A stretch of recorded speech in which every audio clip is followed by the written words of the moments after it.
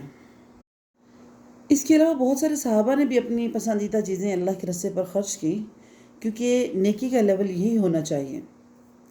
اور بعد میں اللہ رب العزت نے دوسری آیت میں ان چیزوں کے بارے میں بات کی ہے کہ بنی اسرائیل کچھ چیزوں کو اپنے اوپر خود ہی حرام کرتے تھے اور خود ہی حلال کر لیتے تھے۔ جب رسول اللہ صلی اللہ علیہ وسلم یہاں مبعوث ہوئے تو یہودی رسول اللہ صلی اللہ علیہ وسلم کے پاس آئے اور آ کے کہنے لگے کہ آپ خود تو کہتے ہیں کہ میں نے دین ابراہیم کا دعوے دار ہوں اور اسی کا پیروکار ہوں، لیکن اس کے برعکس آپ اونٹ کا گوشت کھاتے ہیں جو کہ دین ابراہیم میں حرام تھا۔ اللہ تعالیٰ نے ان آیات میں فرمایا کہ یہود کا یہ دعویٰ غلط ہے۔ حضرت ابراہیم علیہ السلام کے دین میں یہ چیزیں حرام نہیں تھی، البتہ اسرائیل یعنی حضرت یعقوب علیہ السلام نے اپنے اوپر کچھ چیزوں کو حرام کر لیا تھا، اور اس کی وجہ بیماری تھی یا نظر تھی۔ حضرت یعقوب علیہ السلام کا یہ فعل بھی نزول تورات سے پہلے کا ہے، اس لیے تورات تو حضرت ابراہیم علیہ السلام اور حضرت یعقوب علیہ السلام کے بہت بعد نازل ہوئی، پھر تم کس طرح اس طرح کا دعویٰ کر سکتے ہو؟ ہاں، تورات میں بعض چیزیں جو یہودیوں پر اللہ نے حرام کی وہ تمہارے ظلم اور سرکشی کی وجہ سے حرام کی گئی تھی۔ اللہ رب العزت کہتے ہیں ان سے کہو کہ اگر تمہیں یقین نہیں ہے تو تورات لاؤ اور اسے پڑھ کر سناؤ، جس سے یہ بات واضح ہو جائے گی کہ حضرت ابراہیم علیہ السلام کے زمانے میں یہ چیزیں حرام نہیں تھی، بلکہ تم پر بھی جو چیزیں حرام کی گئی تھی اس کی وجہ تمہارا ظلم اور زیادتی تھی، یعنی اس کی حرمت کے طور پر اور بطور سزا اللہ رب العزت نے کچھ چیزیں تمہارے اوپر حرام کی تھیں۔ فَمَنِ افْتَرَىٰ عَلَى اللَّهِ الْكَذِبَ، اس کے بعد بھی جو لوگ اللہ پر جھوٹ باندھیں وہی ظالم ہے۔ قُلْ صَدَقَ اللَّهُ، کہہ دیجئے اللہ تعالیٰ سچا ہے، تم سب ابراہیم حنیف کے دین کی پیروی کرو اور ابراہیم مشرک نہ تھے۔ ان اول بیت وضع للناس، اللہ تعالیٰ کا پہلا گھر جو اللہ تعالیٰ نے لوگوں کے لیے مقرر کیا ہے وہ مکہ شریف ہے، جو تمام دنیا کے لیے برکت اور ہدایت ہے۔ فیہ آیات بینات، جس میں کھلی نشانیاں ہیں، مقام ابراہیم ہے، اس میں جو آ جائے امن والا ہو جاتا ہے۔ اللہ تعالیٰ نے ان لوگوں پر جو اس کی طرف راہ پا سکتے ہیں اس گھر کا حج فرض کر دیا ہے، اور جو کوئی کفر کرے تو اللہ تعالیٰ تمام دنیا سے بے پرواہ ہے۔ یہ آیات اللہ رب العزت نے یہودیوں کی دوسرے اعتراض کے جواب میں کہی۔ وہ کہتے تھے کہ بیت المقدس سب سے پہلے عبادت خانہ ہے، اور محمد رسول اللہ اور ان کے ساتھیوں نے اپنا قبلہ خود بدل لیا ہے، اور کیوں بدل لیا ہے؟ اس کے جواب میں کہا گیا کہ تمہارا یہ دعویٰ غلط ہے، پہلا گھر جو اللہ تعالیٰ کی عبادت کے لیے تعمیر کیا گیا وہ مکہ میں ہی ہے، اور اس میں اللہ تعالیٰ کے گھر میں قتال، خون ریزی، شکار، حتیٰ کہ درخت تک کاٹنا منع ہے۔ اللہ کی آیت میں فرما رہے ہیں قُلْ يَا أَهْلَ الْكِتَابِ لِمَ تَكْفُرُونَ بِآيَاتِ اللَّهِ، اے محمد آپ ان سے کہہ دیجئے اے اہل کتاب تم اللہ کی آیتوں کے ساتھ کفر کیوں کرتے ہو؟ جو کچھ تم کرتے ہو اللہ تعالیٰ اس پر گواہ ہے۔ قُلْ يَا أَهْلَ الْكِتَابِ لِمَ تَصُدُّونَ عَنْ سَبِيلِ اللَّهِ، اہل کتاب تم اللہ تعالیٰ کے راہ سے لوگوں کو کیوں روکتے ہو اور اس میں عیب کیوں ڈھونڈتے ہو، حالانکہ تم اس کے گواہ ہو۔ اللہ تعالیٰ تمہارے تمام اعمال سے بے خبر نہیں ہے۔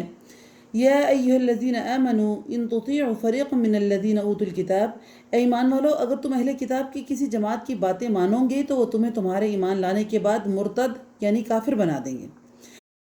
وَكَيْفَ تَكْفُرُونَ وَأَنْتُمْ تُتْلَى عَلَيْكُمْ آيَاتُ اللَّهِ وَفِيكُمْ رَسُولُهُ، اور تم اللہ کے ساتھ کیسے کفر کر سکتے ہو اس کے باوجود کہ تم پر اللہ کی آیتیں پڑھی جاتی ہیں اور تم میں اللہ کے رسول محمد رسول اللہ صلی اللہ علیہ وسلم موجود ہیں۔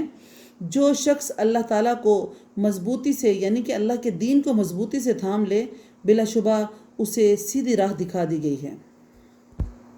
یا ایھا الذین آمنوا اتقوا اللہ حق تقاتہ ولا تموتن الا وانتم مسلمون، اے ایمان والو اللہ سے اتنا ڈرو جتنا اس سے ڈرنا چاہیے، اور دیکھو مرتے دم تک مسلمان ہی رہنا۔ اس کا مطلب ہے کہ اسلام کے احکام فرائض کو اچھے طریقے سے پورا کرو، جن چیزوں سے اللہ نے منع کیا ہے ان کے قریب بھی نہ جاؤ۔ بعض صحابہ کرام اس آیت کے نازل ہونے کے بعد پریشان ہوئے تو اللہ تعالیٰ نے یہ آیت نازل فرمائی فَاتَّقُوا اللَّهَ مَا اسْتَطَعْتُمْ، اللہ سے اپنی طاقت کے مطابق ڈرو، یعنی کہ اتنا زیادہ سختی جو ہے وہ کم کی گئی کہ لوگ گھبرا گئے کہ جس طرح ڈرنے کا حق ہے، ظاہر ہے ہم اللہ کا حق ادا نہیں کر سکتے، تو پھر بعد میں یہ دوسری آیت نازل کی گئی تاکہ لوگوں کی تھوڑی سی پریشانی کو کم کیا جائے۔ وَاعْتَصِمُوا بِحَبْلِ اللَّهِ جَمِيعًا وَلَا تَفَرَّقُوا، اللہ کی رسی کو مضبوطی سے مل کر مضبوطی سے تھام لو اور آپس میں پھوٹ نہ ڈالو، اور اللہ تعالیٰ کی اس وقت کی نعمت کو یاد کرو جب تم ایک دوسرے کے دشمن تھے، اس نے تمہارے دلوں میں محبت ڈال دی، پھر تم اس کی مہربانی سے بھائی بھائی ہو گئے، اور تم آگ کے گڑھے کے کنارے پر پہنچ چکے تھے، اس نے تمہیں بچا لیا۔ اللہ تعالیٰ اسی طرح تمہارے لیے اپنی نشانیاں بیان کرتا ہے تاکہ تم ہدایت پاؤ۔ وَلْتَكُن مِّنكُمْ أُمَّةٌ يَدْعُونَ إِلَى الْخَيْرِ وَيَأْمُرُونَ بِالْمَعْرُوفِ وَيَنْهَوْنَ عَنِ الْمُنكَرِ وَأُولَئِكَ هُمُ الْمُفْلِحُونَ، اور تم میں ایک ایسی جماعت ہونی چاہیے جو بھلائی کی طرف بلائے، نیک کاموں کا حکم دے اور برے کاموں سے روکے، اور یہی لوگ فلاح اور نجات پانے والے ہیں۔ یعنی اللہ رب العزت فرما رہے ہیں کہ تم میں ایسا گروہ، ایسے لوگ ضرور ہونے چاہیے جو اللہ کی راہ کی طرف لوگوں کو بلائیں۔ یعنی صرف ظاہر انسان کے دنیا کے معاملات ہیں، انسان اس میں مصروف رہتا ہے، دنیا کے کاموں میں مصروف رہتا ہے، اور انسان ترجیحاً دنیا کے کاموں کی طرف زیادہ دوڑتا ہے۔ اللہ فرما رہے ہیں کہ تم میں سے کچھ لوگوں کی یہ بھی ڈیوٹی ہونی چاہیے، ایسے لوگ تم میں سے ہونے چاہیے جو لوگوں کو ہمیشہ بھلائی کی طرف بلاتے رہیں، نیکی کا حکم دیتے رہیں، برے کاموں سے روکتے رہیں، کیونکہ ایسے لوگ جو ہیں ان کی کامیابی اور نجات جو ہے پکی ہے۔ وَلَا تَكُونُوا كَالَّذِينَ تَفَرَّقُوا وَاخْتَلَفُوا مِن بَعْدِ مَا جَاءَهُمُ الْبَيِّنَاتُ وَأُولَئِكَ لَهُمْ عَذَابٌ عَظِيمٌ، اور تم ان لوگوں کی طرح نہ ہو جانا جنہوں نے اپنے پاس روشن دلیلیں آ جانے کے بعد بھی تفرقہ ڈالا اور اختلاف کیا، انہی لوگوں کے لیے بڑا عذاب ہے۔ یوم تبیض وجوہ وتسود وجوہ، ایسا دن آئے گا جس دن بعض چہرے سفید ہوں گے اور بعض سیاہ ہوں گے۔ سیاہ چہرے والوں سے کہا جائے گا کہ کیا تم نے ایمان لانے کے بعد کفر کیا؟ اب اپنے کفر کا عذاب چکھو۔ وَأَمَّا الَّذِينَ ابْيَضَّتْ وُجُوهُهُمْ، اور سفید چہرے والے لوگ جو ہوں گے اللہ کی رحمت میں داخل ہوں گے اور اس میں ہمیشہ ہمیشہ رہیں گے۔ تِلْكَ آیَاتُ اللَّهِ نَتْلُوهَا عَلَيْكَ بِالْحَقِّ وَمَا اللَّهُ يُرِيدُ ظُلْمًا لِلْعَالَمِينَ، اے نبی ہم اس قرآن کی آیتوں کو حقانیت کے ساتھ آپ کے سامنے تلاوت کر رہے ہیں، اور اللہ تعالیٰ کا ارادہ لوگوں پر ظلم کرنے کا نہیں ہے۔ وَلِلَّهِ مَا فِي السَّمَاوَاتِ وَمَا فِي الْأَرْضِ، اللہ ہی کے لیے ہے جو کچھ آسمانوں میں ہے اور جو کچھ زمینوں میں ہے۔ وَإِلَى اللَّهِ تُرْجَعُ الْأُمُورُ، اور اللہ ہی کی طرف تمام کام لوٹائے جاتے ہیں۔ كُنتُمْ خَيْرَ أُمَّةٍ أُخْرِجَتْ لِلنَّاسِ تَأْمُرُونَ بِالْمَعْرُوفِ وَتَنْهَوْنَ عَنِ الْمُنكَرِ وَتُؤْمِنُونَ بِاللَّهِ وَلَوْ آمَنَ أَهْلُ الْكِتَابِ لَكَانَ خَيْرًا لَهُمْ مِنْهُمُ الْمُؤْمِنُونَ وَأَكْثَرُهُمُ الْفَاسِقُونَ، تم بہترین امت ہو جو لوگوں کے لیے پیدا کی گئی ہے، کس لیے کہ تم نیک باتوں کا حکم کرتے ہو اور بری باتوں سے روکتے ہو اور اللہ تعالیٰ پر ایمان رکھتے ہو۔ اگر اہل کتاب بھی ایمان لاتے تو ان کے لیے بہتر تھا، ان میں ایمان والے بھی ہیں لیکن اکثر ان کے فاسق ہیں۔ لَن يَضُرُّوكُمْ إِلَّا أَذًى، یہ تمہیں ستانے کے سوا اور زیادہ کچھ ضرر نہیں پہنچا سکتے۔ وَيُقَاتِلُوكُمْ يُوَلُّوكُمُ الْأَدْبَارَ، اور اگر لڑائی کا موقع آ جائے تو یہ پیٹھ موڑ لیں گے، یعنی دوڑ جائیں گے۔ ثُمَّ لَا يُنصَرُونَ، پھر مدد نہ کیے جائیں گے۔ اب اس آیت کنتم خیر امت، یہ کہ تم بہترین امت ہو، اس آیت میں امت مسلمہ کو خیر امت قرار دیا گیا ہے۔ اس کی وجہ کیا ہے کہ یہ اچھائی کا حکم دیتے ہیں، برائی سے روکتے ہیں، اللہ پر ایمان لے کر آتے ہیں۔ اگر امت ان خصوصیات کے ساتھ رہے گی تو وہ خیر امت ہے، اگر وہ ان چیزوں کو چھوڑ دے گی تو وہ خیر امت سے محروم ہو سکتی ہے۔ یہ ایک فرض کفایہ ہے، یعنی علماء کی ذمہ داری ہے کہ وہ یہ فرض ادا کرتے رہیں، کیونکہ معروف اور منکر جو ہے اس کا صحیح علم جو ہے علماء ہی رکھتے ہیں، اور ان کے یہ ذمہ ہے، ان کا یہ فریضہ ہے کہ وہ تبلیغ اور دعوت کا کام کرتے رہیں تاکہ امت میں سے خیر امت کی جو ڈیفینیشن ہے وہ ان سے ساقط نہ ہو جائے اور یہ تمام لوگوں کے لیے بھلائی کا سبب بنے۔ اللہ تعالیٰ کہہ رہے ہیں یہ تمہیں زیادہ نقصان نہیں پہنچا سکتے سوائے کوئی الزام لگانے کے، کوئی زبانی الزام تراشی کے اور کوئی جھوٹی بات گھڑنے کے، کیونکہ یہ چیزیں جو ہوتی ہیں یہ انسان کے دل کو وقتی طور پر تکلیف پہنچاتی ہیں، لیکن میدان حرب میں جہاں جہاد ہوگا، جہاں قتال ہوگا، وہاں یہ تمہیں نقصان نہیں پہنچا سکیں گے، کیونکہ ان کے دلوں کے اندر کفر ہے اور یہ کمزور ہیں۔ اور چنانچہ ایسا ہی ہوا کہ مدینہ سے یہودیوں کو نکلنا پڑا، پھر خیبر بھی فتح ہو گیا، وہاں سے بھی نکلے، اس طرح شام کے علاقوں میں عیسائیوں کو مسلمانوں کے ہاتھوں شکست ہوئی، اور اس طرح بہت ساری صلیبی جنگوں میں عیسائیوں نے اس کا بدلہ لینے کی کوشش کی اور بیت المقدس پر قابض بھی ہو گئے، مگر صلاح الدین ایوبی نے 90 سال کے بعد اسے دوبارہ فتح کر لیا۔ یہ مسلمانوں کی اب ایمانی کمزوری کے نتیجہ میں سارے معاملات ہو رہے ہیں کہ جو یہود و نصارہ جو ہیں وہ اکٹھے مل کر وہ مسلمانوں سے ان کے قبلہ اول لینے کی کوشش کر رہے ہیں، بلکہ دوسری صورتوں میں کہا جائے تو ان کے ہاتھ سے نکل گیا ہے، لیکن ایک وقت آئے گا انشاءاللہ جب صورتحال تبدیل ہو جائے گی، بالخصوص حضرت عیسیٰ علیہ السلام کے نزول کے بعد عیسائیت کا خاتمہ اور اسلام کا غلبہ یقینی ہے، جیسے کہ بہت ساری احادیث میں اس کا ذکر ملتا ہے۔ ضربت علیہم الذلۃ اینما ثقفوا الا بحبل من اللہ وحبل من الناس وباءوا بغضب من اللہ وضربت علیہم المسکنہ ذلك بأنهم كانوا يكفرون بآيات الله ويقتلون الأنبياء بغير حق ذلك بما عصوا وكانوا يعتدون۔ ان پر ہر جگہ سے ذلت کی مار پڑی سوائے اس کے کہ اللہ تعالیٰ کی پناہ میں ہوں یا لوگوں کی پناہ میں ہوں۔ یہ غضب الہی کے مستحق ہوں گے، ان پر فقیری ڈال دی گئی ہے، یہ اس لیے کہ یہ اللہ کی آیتوں کا کفر کرتے ہیں، یعنی اللہ کی آیتوں کا انکار کرتے ہیں اور بے وجہ انبیاء کو قتل کرتے ہیں۔ اللہ کہتے ہیں یہ ان کی نافرمانیوں اور ان کی زیادتیوں کا بدلہ ہے۔ یہ سارے کے سارے برابر نہیں ہیں۔ لیسوا سواء من اہل الکتاب امۃ قائمۃ یتلون آیات اللہ آناء اللیل وہم یسجدون۔ یہ سارے کے سارے برابر نہیں ہیں، بلکہ ان اہل کتاب میں ایک جماعت جو ہے وہ حق پر قائم رہنے والی بھی ہے، جو رات کے وقت کلام اللہ کی تلاوت کرتے ہیں اور سجدے بھی کرتے ہیں، یعنی کہ وہ اسلام کے اوپر ایمان لا چکے ہیں۔ یؤمنون باللہ، کیا وہ کام کرتے ہیں؟ یؤمنون باللہ والیوم الآخر ویأمرون بالمعروف وینہون عن المنکر ویسارعون فی الخیرات واولئک من الصالحین وما یفعل من خیر فلن یکفروہ واللہ علیم بالمتقین۔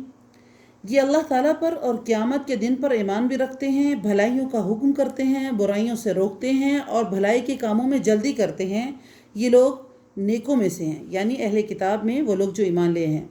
وما یفعل من خیر، اور جو کچھ بھی بھلائی کریں ان کی ناقدری نہیں کی جائے گی۔ اللہ کہتے یہ نہیں ہے کہ اب عیسائیت کے بعد وہ اسلام کی طرف آ گئے ہیں تو اب ان کے نیک عمل اس وجہ سے نہیں قبول کیے جا رہے کہ وہ پہلے عیسائی تھے، نہیں۔ اللہ کہتے جو بھی وہ نیکی کریں گے ان کی ناقدری نہیں کی جائے گی، بے شک اللہ تعالیٰ پرہیزگاروں کو خوب جانتا ہے۔ ان الذين كفروا لن تغني عنهم اموالهم ولا اولادهم من الله شيئا واولئك اصحاب النار هم فيها خالدون۔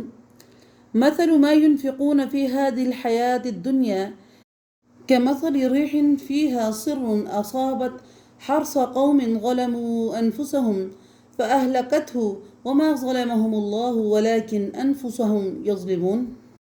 بے شک کافروں کو ان کے مال، ان کی اولاد اللہ کے ہاں کچھ کام نہیں آئیں گے، یہ تو جہنمی ہیں جو ہمیشہ اس میں پڑے رہیں گے۔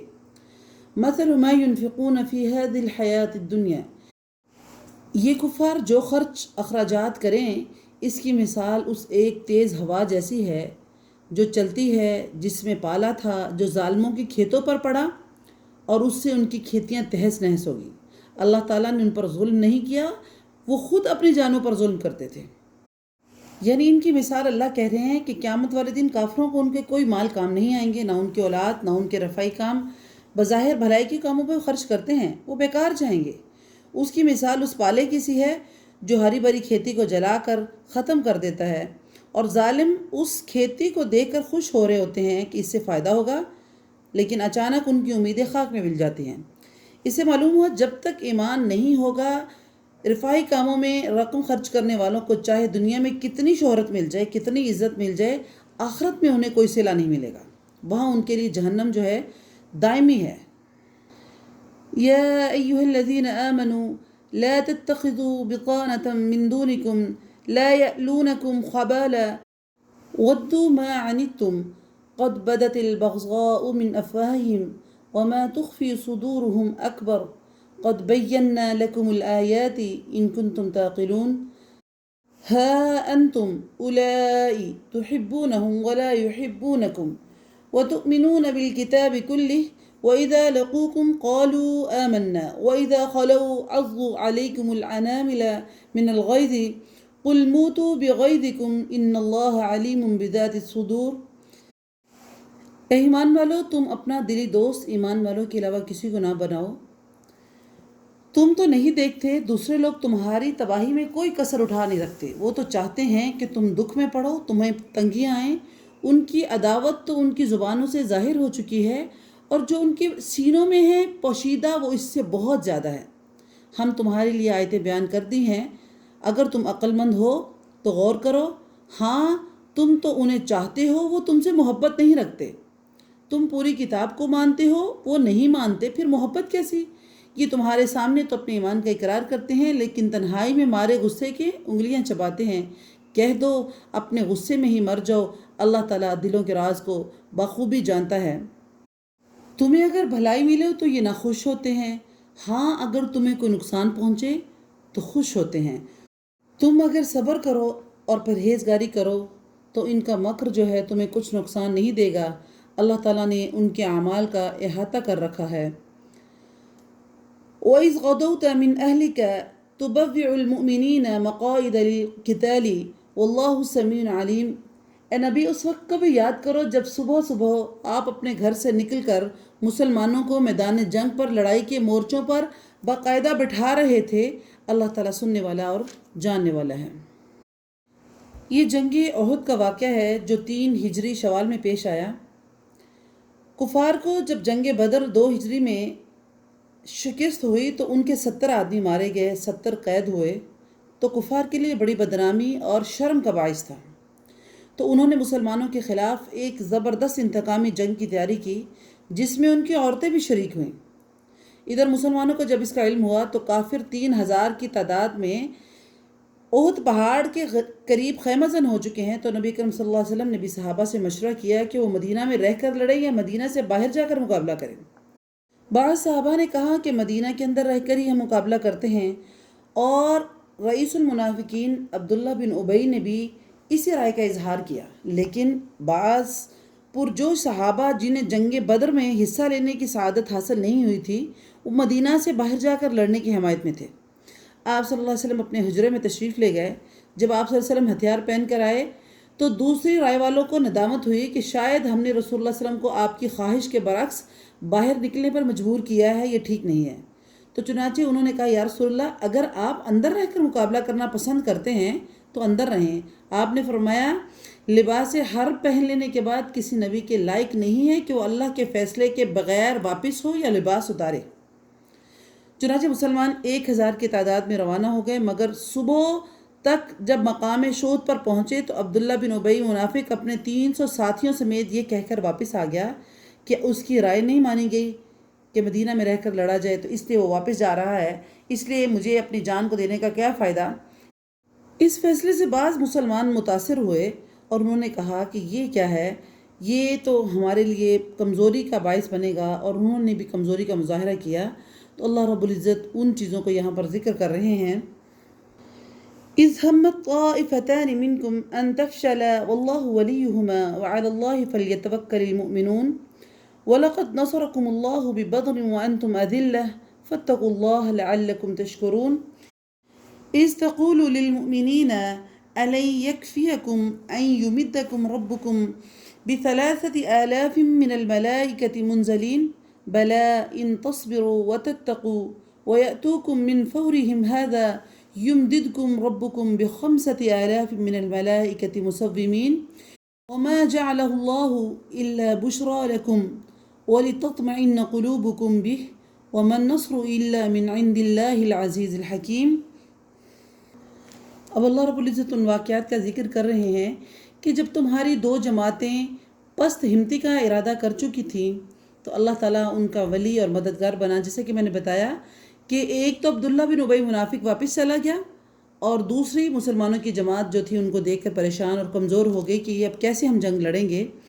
تو اللہ تعالیٰ فرما رہے ہیں جب تمہاری 2 جماعتیں پست ہمتی کا ارادہ کر چکی تھیں، اللہ تعالیٰ ان کا ولی اور مددگار ہیں، اور اسی کی پاک ذات پر مومنوں کو بھروسہ رکھنا چاہیے۔ کیسے؟ پھر اللہ رب العزت پچھلی چیزوں کا ذکر کر رہے ہیں کہ اللہ نے تمہاری جنگ بدر میں بھی عین اس وقت مدد فرمائی تھی جب تمہاری حالت نہایت گری ہوئی تھی۔ اس لیے اللہ سے ڈرو تاکہ تمہیں شکر گزاری کی توفیق ہو، اور یہ شکر گزاری باعث نصرت و امداد ہو۔ جب آپ صلی اللہ علیہ وسلم مومنوں کو تسلی دے رہے تھے، کیا آسمان سے 3000 فرشتے اتار کر اللہ تعالیٰ کا تمہاری مدد کرنا تمہیں کافی نہ ہوگا؟ کیوں نہیں، بلکہ اگر تم صبر کرو، پرہیزگاری کرو، تو یہ لوگ اسی دم تمہارے پاس آ جائیں تو تمہارا رب تمہاری امداد 5000 فرشتوں سے کرے گا۔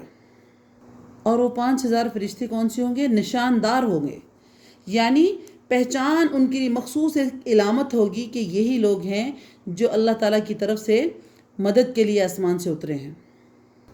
اور یہ تو محض تمہارے دل کی خوشی اور اطمینان قلب کے لیے ہے، ورنہ مدد تو اللہ تعالیٰ کی طرف سے ہی ہے جو غالب ہے اور حکمتوں والا ہے۔ لِيَقْطَعَ طَرْفًا مِّنَ الَّذِينَ كَفَرُوا أَوْ يَكْبِتَهُمْ فَيَنْقَلِبُوا خَائِبِينَ لَيْسَ لَكَ مِنَ الْأَمْرِ شَيْءٌ أَوْ يَتُوبُ عَلَيْهِمْ أَوْ يُعَذِّبُهُمْ فَإِنَّهُمْ ظَالِمُونَ وَلِلَّهِ مَا فِي السَّمَاوَاتِ وَمَا فِي الْأَرْضِ يَغْفِرُ لِمَن يَشَاءُ وَيُعَذِّبُ مَن يَشَاءُ وَاللَّهُ غَفُورٌ رَحِيمٌ۔ اس امداد الہی کا مقصد یہ تھا کہ اللہ تعالیٰ کافروں کی ایک جماعت کو کاٹ دے یا انہیں ذلیل کر دے اور وہ نامراد ہو کر واپس چلے جائیں۔ لیس علیک من الامر شیء، اے پیغمبر آپ کے اختیار میں کچھ نہیں ہے، اللہ تعالیٰ چاہے تو ان کی توبہ قبول کرے یا عذاب دے کیونکہ وہ تو ظالم ہے۔ وَلِلَّهِ مَا فِي السَّمَاوَاتِ وَمَا فِي الْأَرْضِ، اللہ ہی کے لیے ہے، آسمانوں اور زمینوں میں جو کچھ ہے سب کی بادشاہی اللہ ہی کے لیے ہے، وہ جسے چاہے بخش دیتا ہے، جسے چاہے عذاب کرے، اللہ بخشنے والا مہربان ہے۔ یعنی ان کافروں کو ہدایت دینا اور ان کے معاملے میں کسی بھی قسم کا فیصلہ کرنا، یہ سب اختیار اللہ کے ہاتھ میں ہے۔ اللہ چاہے تو وہ توبہ قبول کرے، چاہے تو اللہ ان کو عذاب کرے، کیونکہ رسول اللہ صلی اللہ علیہ وسلم کے جب جنگ احد میں آپ صلی اللہ علیہ وسلم کے دان مبارک شہید ہو گئے اور چہرہ بھی زخمی ہوا، تو آپ صلی اللہ علیہ وآلہ وسلم نے فرمایا وہ قوم کس طرح فلاح یاب ہوگی جس نے اپنے نبی کو زخمی کر دیا۔ گویا آپ صلی اللہ علیہ وسلم ان کی ہدایت سے نا امید ہو گئے اور نا امید نظر آئے، جس پر اللہ رب العزت نے یہ آیت اتاری۔ اور اسی طرح بعض روایت میں ہے کہ آپ صلی اللہ علیہ وسلم نے بعض کفار کے لیے قنوت نازلہ کا اہتمام کیا، جس میں ان کے لیے بد دعا فرمائی، جس پر اللہ رب العزت نے یہ آیت نازل فرمائی، چنانچہ آپ صلی اللہ علیہ وسلم نے بد دعا کا سلسلہ بند کر دیا۔ اس آیت سے ان لوگوں کو عبرت پکڑنی چاہیے جو نبی کرم صلی اللہ علیہ وسلم کو مختار کل قرار دیتے ہیں کہ آپ صلی اللہ علیہ وسلم کو تو اتنا بھی اختیار نہیں تھا کہ کسی کو ہدایت پر لگا دے، حالانکہ آپ صلی اللہ علیہ وسلم اسی رستے کی طرف بلانے کے لیے دنیا میں مبعوث کیے گئے تھے۔